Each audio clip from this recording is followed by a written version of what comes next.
Every family has secrets. Some are buried deep, others come knocking at your door. Devin and Kyle were the kind of couple people envied.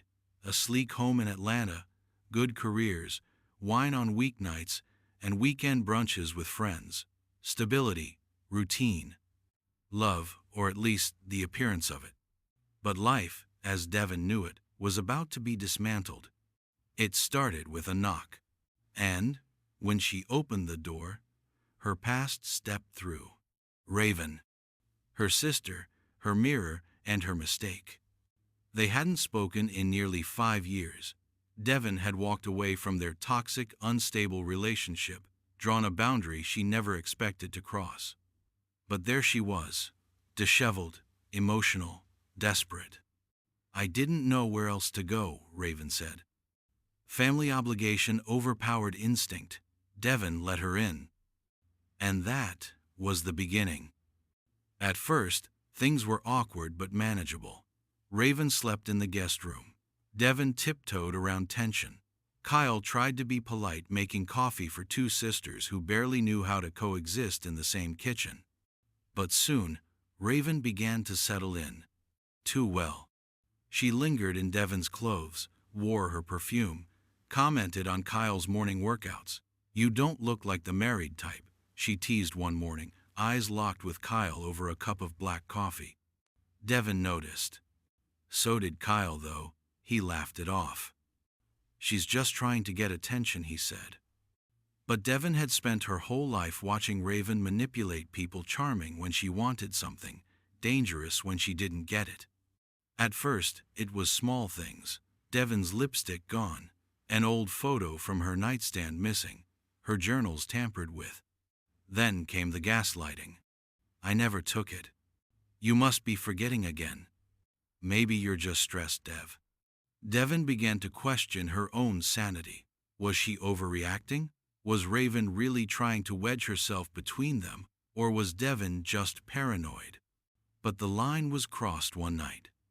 Devin walked into the kitchen to find Kyle and Raven laughing intimately, privately over a shared bottle of wine.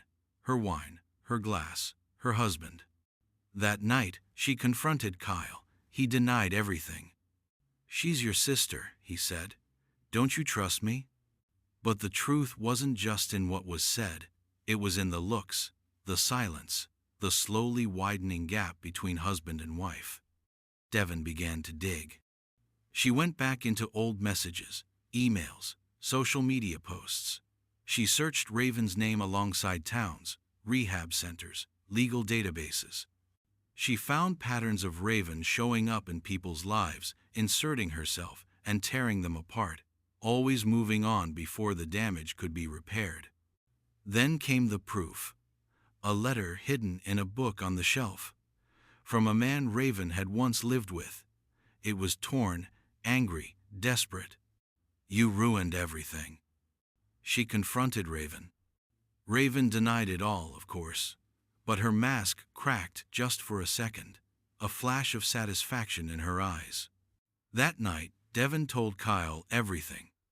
But Kyle was already too far gone. He didn't want to believe it, maybe couldn't believe it. "You're jealous," he said. "You're seeing things that aren't there." Then, things got worse. A car swerved into Devin's lane on her way to work. No license plate, no trace. A bottle of sleeping pills went missing from her drawer. Her phone was reset, contacts erased, calendar wiped clean. She started to feel like a ghost in her own home. Then came the breaking point. Devin returned from a short work trip early, only to find Raven in her bed, next to Kyle. The betrayal broke her. But instead of running, she went silent, cold. She planned. The next day, Devin acted like nothing happened. She played the game sweet, forgiving, understanding. She even suggested a family dinner, one last olive branch. She cooked, she smiled, she poured the wine. Raven drank it all. But this time, she didn't wake up in the morning. When Raven opened her eyes, she was tied to a chair in the basement, just like the truth, no longer hidden. Devon stood over her, calm and composed. "No more lies," she said. What followed was a brutal confrontation not just between sisters, but between identities, who they were, who they pretended to be, the pain of their childhood, the manipulations, the rivalry, the love twisted by time and trauma. And then, Raven confessed. She had never wanted to be Devon. She just wanted to take what she felt should have been hers, the stable life, the love, the respect, things she claimed were stolen by Devon's perfect act. But Devon was done playing the victim. The final scene, a house with one sister missing. Police reports were filed. Police reports were filed. Raven left in the middle of the night, Devon told them. She does that sometimes, disappears. Kyle? He left too, guilt-ridden, heartbroken, betrayed by them both.